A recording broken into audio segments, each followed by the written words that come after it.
Assalamualaikum warahmatullahi wabarakatuh. Perkenalkan, nama saya Pinky Asrianti, NIM 21024414010 dari kelas A1. Perkenalkan, nama saya Asdar HM dengan NIM 210240140008. Perkenalkan, nama saya Supriyanto dengan NIM 210240140022. Perkenalkan, nama saya Muhammad Al-Fatih Adam dengan 210 Perkenalkan, nama saya Akmal Ali Ahmad dengan NIM 210240140068. Perkenalkan, nama saya Zulfikar dengan NIM 21024014002. Baiklah, di sini kami akan menjelaskan materi mengenai UML. Yang pertama yaitu sejarah UML. Sejarah UML sendiri terbagi dalam dua fase, sebelum dan sesudah munculnya UML. Dalam fase sebelum, UML sebenarnya sudah mulai diperkenalkan sejak tahun 1990-an. Namun notasi yang dikembangkan oleh para ahli analisis dan desain berbeda-beda, sehingga dapat dikatakan belum memiliki standarisasi. Fase kedua dilandasi dengan pemikiran untuk mempersatukan metode tersebut dan dimotori oleh Object Management Group atau OMG. Maka pengembangan UML dimulai pada akhir tahun 1994 ketika Grady Booch dengan metode OOD Object Object Design, Jim Rambo dengan metode OMT yaitu Object Modeling Technique. Mereka ini bekerja pada Rational Software Corporation, dan Ivan Jacobson dengan metode OOSE yaitu Object Oriented Software Corporation. Dan Ivar Jacobson dengan metode OSS. Sebagai pencetus metode-metode tersebut, mereka bertiga berinisiatif untuk menciptakan bahasa pemodelan terpadu, sehingga pada tahun 1996 mereka berhasil merilis UML versi 0.9 dan 0.91 melalui Request for Proposal yaitu RFP yang dikeluarkan oleh OMG. Kemudian pada Januari 1997 IBM, Object Time Platinum Technology, Patch, Tascon, Rage Technologies, dan Softeam juga menanggapi request for proposal yang dikeluarkan oleh OMG tersebut dan menyatakan ketersediaan untuk bergabung. Perusahaan ini menyumbangkan ide-ide mereka dan bersama para mitra menghasilkan UML revisi 1.1. Fokus dari UML versi rilis 1.1 ini adalah untuk meningkatkan kejelasan UML semantik versi rilis 1.0, sehingga saat ini UML versi terbaru adalah versi 2.0. Saat ini sebagian besar para perancang sistem informasi dalam menggambarkan informasi dengan memanfaatkan UML diagram dengan tujuan utama untuk membantu tim proyek berkomunikasi, mengeksplorasi potensi desain, dan memvalidasi desain arsitektur perangkat lunak dan membuat program. Yang kedua yaitu pengertian mengenai UML itu sendiri. UML adalah sekumpulan diagram yang digunakan untuk melakukan abstraksi sebuah sistem berbasis object oriented, yaitu OOP. UML dapat digunakan untuk mempermudah pengembangan aplikasi berkelanjutan. UML juga bisa dikatakan sebagai acara standar untuk memvisualisasikan desain sebuah sistem. Terdiri dari berbagai elemen-elemen grafis yang disatukan pada bentuk diagram. Fungsinya untuk menyajikan berbagai sudut pandang dari sebuah sistem. Unified Modeling Language atau UML adalah himpunan struktur dan teknik untuk pemodelan desain program berorientasi objek, yaitu OOP, serta aplikasinya. UML mulai diperkenalkan oleh Object Management Group, sebuah organisasi yang telah mengembangkan model teknologi dan standar OOP sejak tahun 1980-an. Sekarang, UML sudah mulai banyak digunakan oleh para praktis OOP. UML merupakan dasar bagi perangkat tool desain berorientasi objek dari IBM. UML sendiri juga memberikan standar penulisan sebuah sistem blueprint yang meliputi konsep bisnis, proses, penulisan kelas-kelas dan bahasa program yang spesifik, skema database, dan komponen-komponen yang diperlukan dalam sistem software. UML sebagai bahasa yang memberikan vokabulari dan tekanan penulisan kata-kata dalam Microsoft Word untuk kegunaan komunikasi. Untuk dapat memahami UML membutuhkan bentuk konsep dari sebuah bahasa model, dan mempelajari 3 elemen utama dari UML seperti building block, aturan-aturan yang menyatakan bagaimana building block diletakkan secara bersamaan, dan beberapa mekanisme umum common. 3 macam yang terdapat dalam building block yaitu diantaranya ada benda atau things, hubungan atau relationship, dan bagan atau diagram. Selanjutnya akan dijelaskan oleh teman saya. Diagram yang tepat pada UML. UML sendiri terdiri atas pengelompokan diagram-diagram sistem menurut aspek atau sudut pandang tertentu. Diagram adalah yang menggambarkan permasalahan maupun solusi dari permasalahan suatu model. UML mempunyai 9, yaitu pertama, diagram use case, kedua, diagram class, ketiga, diagram type, keempat, diagram squeeze, kelima, diagram collaboration, keenam, diagram state cars, ketujuh, diagram activity, dan yang terakhir diagram deployment. Semakin banyaknya tertentu sistem yang akan dibuat, maka semakin sulit komunikasi antara orang-orang yang saling terkait dalam pembuatan dan pengembangan software yang akan dibuat. Pada masa lalu, UML mempunyai peranan sebagai software blueprint atau gambaran lanjut untuk analisis sistem, desainer, dan programmer, sedangkan pada saat ini merupakan bagian dari software thread atau yang biasa kita sebut bisnis analisis dan perancangan sistem halaman. UML memberikan jalur komunikasi dari sistem, analisis, kemudian desain, lalu program menjadi rancangan software yang akan dikerjakan. Salah satu pemecahan masalah objek orientasi adalah dengan menggunakan UML itu sendiri. Oleh karena itu, orang-orang yang berminat dalam mempelajari UML harus mengetahui dasar-dasar mengenai objek orientasi solving atau pemecahan masalah. Tahap pertama, yaitu pembentukan model, adalah gambaran aspek atau abstrak dari suatu dasar masalah dan dunia nyata atau tempat di mana masalah itu timbul bisa disebut dengan domain. Domain atau model mengandung objek-objek yang beraktivitas dan saling mengirimkan message atau pesan-pesan. Objek mempunyai sesuatu yang diketahui, atribut, dan sesuatu yang adil. Atribut hanya berlaku dalam ruang lingkup objek itu sendiri atau state. Lalu blueprint dari suatu objek adalah kelas atau yang biasa kita sebut kelas. Objek merupakan bagian-bagian dari kelas. Di sini ada terbagi menjadi beberapa. Saya akan menjelaskan salah satu bentuknya. Yang pertama, diagram use case. Diagram use case merupakan gambar apa saja aktivitas yang dilakukan oleh suatu sistem dari sudut pandang pengambilan atau pengamatan dari luar. Persoalan apa yang dilakukan, bukan bagaimana melakukannya. Diagram use case dekat dengan kaitannya dengan kejadian-kejadian atau skenario, merupakan contoh apa yang terjadi ketika seseorang berinteraksi antara dengan sistem itu sendiri. Diagram use case berguna dalam hal tiga. Yang pertama, menjelaskan fasilitas yang ada. Kedua, komunikasi dengan klien. Dan yang ketiga, membuat tes dari kasus-kasus secara umum. Adapun gambarnya atau contohnya kita bisa lihat di bawah ini. Baiklah, yang kedua itu diagram kelas. Diagram kelas memberikan pandangan secara luas dari suatu sistem dengan menunjukkan kelas-kelasnya dan hubungan mereka. Diagram kelas bersifat statis, menggambarkan hubungan apa yang terjadi, bukan apa yang terjadi jika mereka berhubungan. Diagram kelas mempunyai 3 macam relationships atau hubungan, yaitu sebagai berikut. Yang pertama itu association.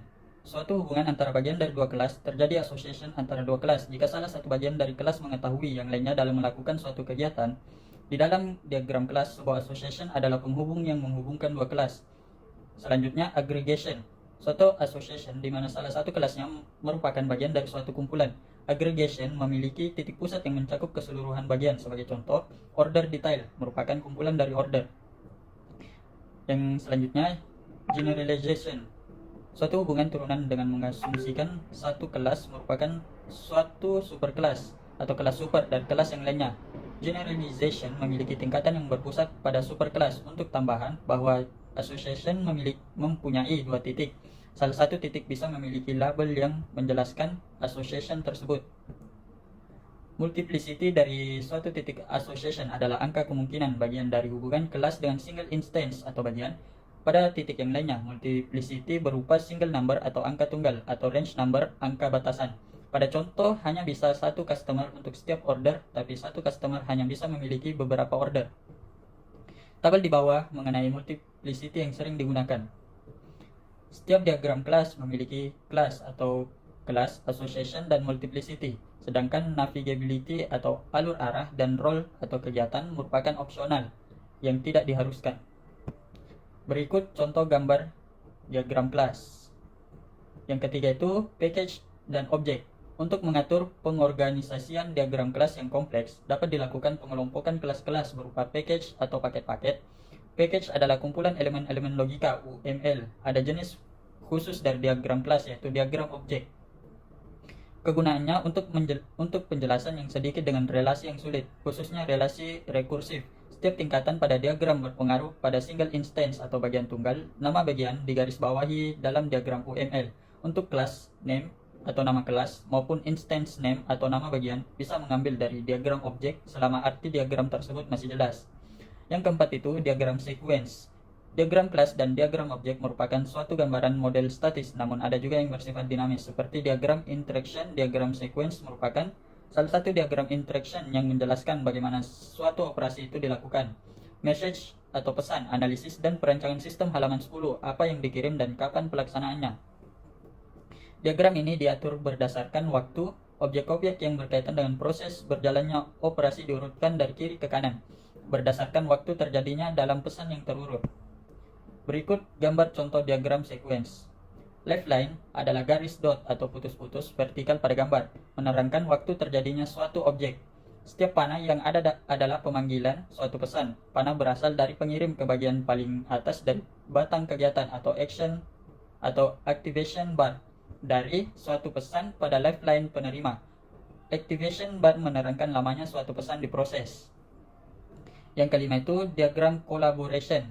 Diagram collaboration juga merupakan diagram interaction. Diagram membawa informasi yang sama dengan diagram sequence, tetapi lebih memusatkan atau memfokuskan pada kegiatan objek dari waktu pesan itu dikirimkan. Setiap pesan pada diagram collaboration mempunyai angka yang terurut. Pesan yang tingkatannya tertinggi adalah angka 1. Pesan yang berada pada tingkat yang sama memiliki prefix yang sama, namun analisis dan perancangan sistem halaman 12 suffix berbeda bergantung pada posisinya, hanya angka 1, 2, dan seterusnya. Selanjutnya akan dijelaskan oleh teman saya. Baik, langsung saja. 6. Diagram state chart. Behaviors dan states dimiliki oleh objek. Keadaan dari suatu objek bergantung pada kegiatan dan keadaan yang berlaku pada saat itu. Diagram state chart menunjukkan kemungkinan dari keadaan objek dan proses yang menyebabkan perubahan pada keadaannya. Logging in dapat dibagi menjadi 4 tahapan proses, yaitu yang pertama, get in SSN atau masukkan PIN. Kedua, get in PIN atau masukkan PIN. Yang ketiga, validating atau periksa kesahannya. Dan keempat, rejecting atau keluar. Proses peralihan digambarkan dengan panah dari satu stage ke stage yang lainnya. Event atau peristiwa, condition atau keadaan yang menyebabkan perubahan dituliskan pada samping panah. Diagram ini mengandung 2 self transition atau transisi sendiri, satu pada getting SSN dan lainnya pada getting PIN.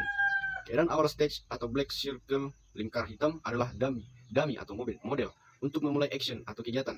Keadaan akhir juga keadaan model yang menghentikan kegiatan. Aksi yang terjadi sebagai hasil dari suatu peristiwa yang keadaan ditandai dalam bentuk action.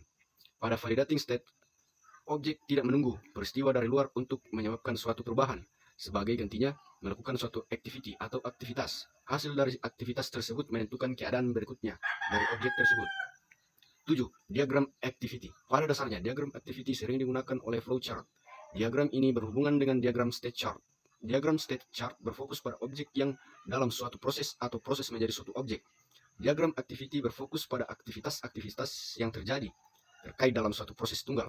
Jadi, dengan kata lain, diagram ini menunjukkan bagaimana aktivitas-aktivitas bergantung satu sama lain. Diagram activity dapat dibagi menjadi beberapa jalur kelompok yang menunjukkan objek yang mana yang bertanggung jawab untuk suatu aktivitas. Peralihan tunggal atau single transition timbul dari setiap adanya activity atau aktivitas yang saling menghubungi pada aktivitas berikutnya. Sebuah transisi dapat membuat cabang kedua atau lebih percabangan eksklusif transition atau transisi eksklusif. Label Guard expression ada yang menerangkan output keluaran dari percabangan. Percabangan akan menghasilkan bentuk menyerupai bentuk intan. Transition bisa bercabang menjadi beberapa aktivitas paralel yang disebut fork. Fork beserta join atau gabungan dari hasil output fork dalam diagram berbentuk solid bar atau batang penuh. 8. Diagram komponen dan deployment. Komponen adalah sebuah kode modul.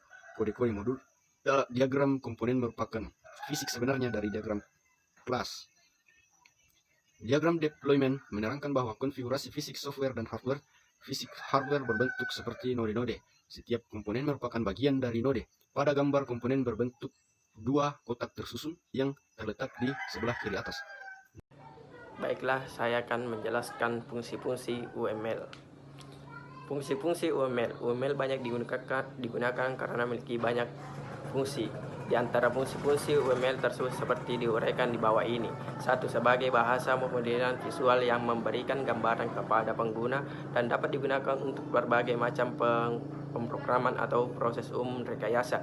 2. Sebagai sarana yang dapat menyatukan informasi-informasi terbaik dalam modelan. 3. Memberi gambaran model atau sebagai bahasa modelan visual yang ekspresi dan mengembangkan sebuah sistem yang dirancang. Selain dapat memberikan gambaran modul untuk sistem software, UML juga dapat memodelkan atau memvisualisasikan sistem orientasi objek. 5. Memudahkan para pengguna untuk membaca sebuah sistem. 6. Dapat berguna sebagai blueprint yang nantinya akan menjelaskan informasi lebih detail dalam sebuah perancangan berbagai coding pada suatu program.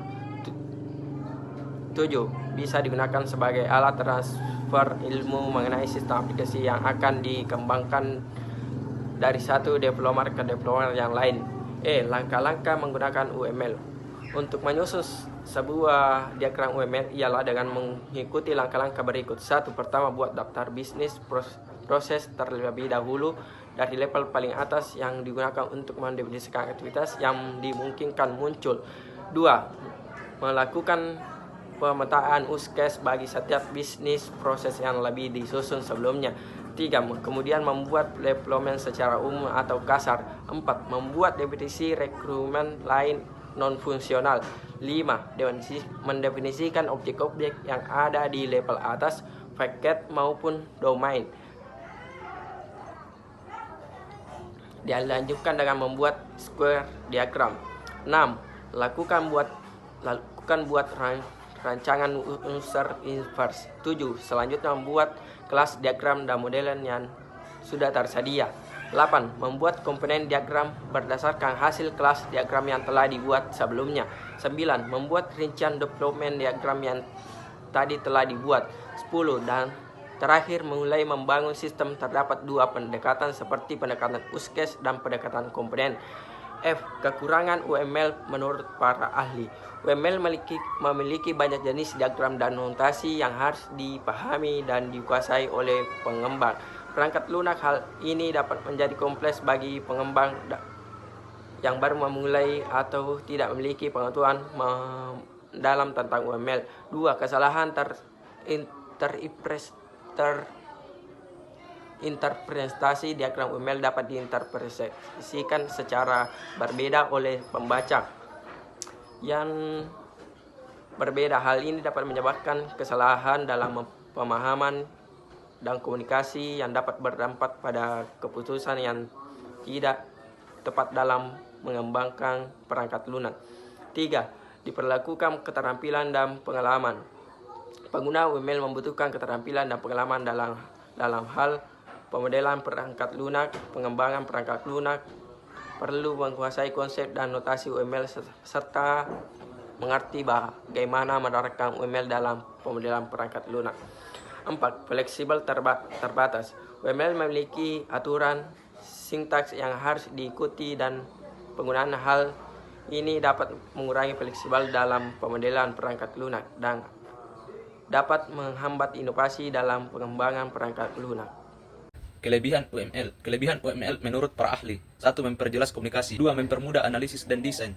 3. Meningkatkan kualitas perangkat lunak. 4. Menghemat waktu dan biaya. 4. Manfaat penerapan UML dalam pengembangan perangkat lunak. 1. Memperjelas pemahaman antar tim secara visual. Dalam pengembangan perangkat lunak terdapat banyak anggota tim yang terlibat, dan menggunakan UML, tim bisa lebih mudah memahami konsep dan struktur dari sistem perangkat lunak. 2. Meningkatkan efisiensi dalam pengembangan software. Dalam pengembangan perangkat lunak, UML dapat menghemat waktu karena memudahkan dalam pemodelan dan perancangan sistem secara visual. 3. Menjaga konsistensi dalam pengembangan software. UML dapat membantu menjaga konsistensi selama pengembangan perangkat lunak karena memberikan panduan penggunaan notasi dan simbol.